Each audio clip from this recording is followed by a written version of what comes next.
अस्सलाम वालेकुम नाजरीन, प्रोग्राम बात निकलेगी के साथ मैं हूं आसिया रियाज।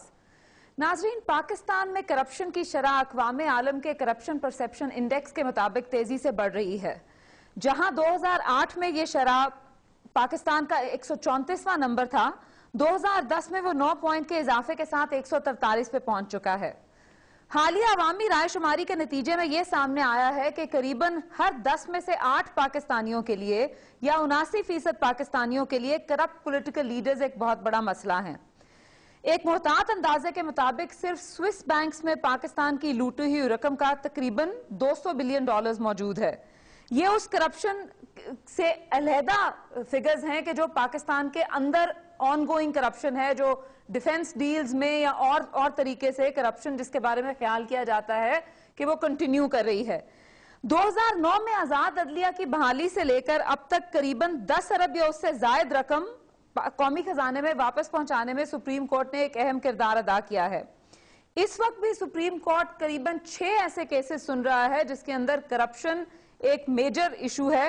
इनमें NICL केस है, उनमें पंजाब बैंक का केस है, फॉरेक्स स्कैम है, पाकिस्तान स्टील मिल का केस है, रेंटल पावर का, इस तरीके के कुछ ऐसे केसेस हैं जो सामने हैं। हमने आजकल में ये भी देखा कि NICL केस की समाअत के दौरान जो उनके FIA के additional director general Zafar Qureshi हैं, उनको बारहा सुप्रीम कोर्ट के हुक्म के बावजूद कभी सस्पेंड या कभी ट्रांसफर कर दिया जाता है, कभी उनको वहां से मूव कर दिया जाता है। हम आज इस पे बात करने के लिए कि इस वक्त पाकिस्तान में करप्शन को डील करने के लिए जो मसाइल हैं उनको किस तरीके से हल किया जा सकता है, कुछ वे फॉरवर्ड क्या है, उसके लिए हमने प्रोग्राम में दावत दी है। हमारे साथ टेलीफोन लाइन पर मौजूद हैं तस्नीम नूरानी साहब, जो कि साबिक सेक्रेटरी हैं हुकूमत पाकिस्तान के, इंटीरियर का पोर्टफोलियो इनके पास रह चुका है। हमारे साथ सईदुज़्ज़मान सिद्दीकी साहब मौजूद हैं जो फॉर्मर चीफ जस्टिस हैं पाकिस्तान के। आप दोनों को प्रोग्राम में खुश आमदेद। थैंक यू जी। नूरानी साहब, आप ये बताइए कि सुप्रीम कोर्ट का किरदार तो जो जब से वो बहाल हुआ है आपके सामने है, बहुत प्रोएक्टिव अप्रोच है उनकी, लेकिन हम देख रहे हैं कि इन्वेस्टिगेशन और प्रोसिक्यूशन के जो मसाइल हैं वो बारहा सामने आते जा रहे हैं। Government is dragging its feet. आपका एक सिविल सर्विस का एक बहुत वसी तजुर्बा है, आपके ख्याल में ये किस तरीके से मसले हल हो सकते हैं? देखिए, नॉर्मली जो मुल्कों में जो एंटी करप्शन के इदारे होते हैं वो बड़े स्पेशलाइज्ड होते हैं और वो स्पेशल लॉज के तहत चलते हैं जी। और उसमें जो इन्वेस्टिगेटर्स होते हैं बड़े स्पेशलिस्ट होते हैं जी। और उनकी अपनी एक कल्चर होती है। नैब जो है वो इब्तदा उसकी बड़ी अच्छी हुई थी और उसका कानून जो है वो भी बड़ा ठीक ठाक था। इसके अलावा कि आप वो प्री बारगेन पे लोगों को कुछ एतराज था, मगर उसके बावजूद वो इतना बड़ा अच्छा था। सिर्फ ये है कि वो अनफॉर्चुनेटली पहले 3 साल 4 साल के मुशर्रफ दौर के बाद उस इदारे को मिसयूज करना शुरू कर दिया। अब वो मिसयूज तो जाहिर है आप हर एक चीज कर सकते हैं, मगर आप एक इदारे को या एक कानून को सिर्फ इसलिए बदल देना कि वो कोई बंदा उसको मिसयूज कर रहा था जी, तो इस तरह तो आप हर चीज को जो है वो आपको बदलने की जरूरत होती है। इस वक्त तो हम स्पेसिफिकली अगर FIA की बात करें, जाहिर है उसके अंदर हम देखते हैं कि अगर कोई ऑफिसर स्टेडफास्ट या नॉन करप्ट तरीके से चीजों को बेहतर करने की कोशिश कर रहा है या इन्वेस्टिगेशन करने की कोशिश कर रहा है तो गवर्नमेंट ऑफ द डे उसको इजाजत नहीं दे रही। सो उन ऑफिसर्स के मोराल पे क्या असर पड़ रहा है, क्या मैसेज मिल रहा है ब्यूरोक्रेसी को इस वक्त? कि वो तो बिल्कुल सेल्फ एविडेंट चीज है। मेरा ख्याल उस पर तो कोई राय देने की जरूरत ही नहीं है। इशू ये है कि हमारे यहाँ क्रिमिनल जो ब्रिटिश लॉ है जिसके तहत के बड़ी तफसील से एविडेंस रिकॉर्ड होता है, हर बंदे को मौका दिया जाता है अपने आप को डिफेंड करने का, फिर जुडिशल उस पर एक रिव्यू होता है, फिर सजा मिलती है।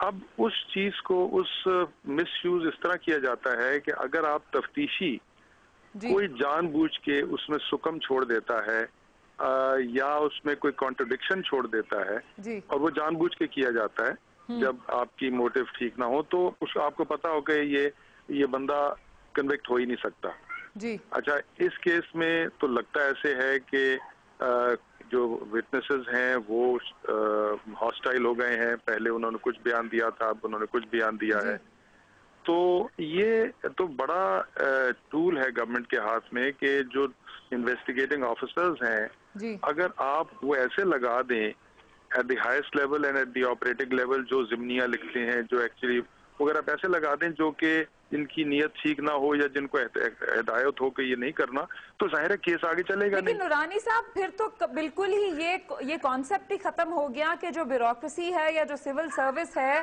وہ کانسٹیٹیوشن کو فالو کر رہی ہے یا وہ گورنمنٹ آف دا ڈے کے ڈکٹیٹس کو فالو کرے گی؟ یعنی پھر کیا رہ گیا کسی کے پاس یہ جواز کہ وہ اپرائٹ پریکٹس کریں اپنے پروفیشن کے اندر؟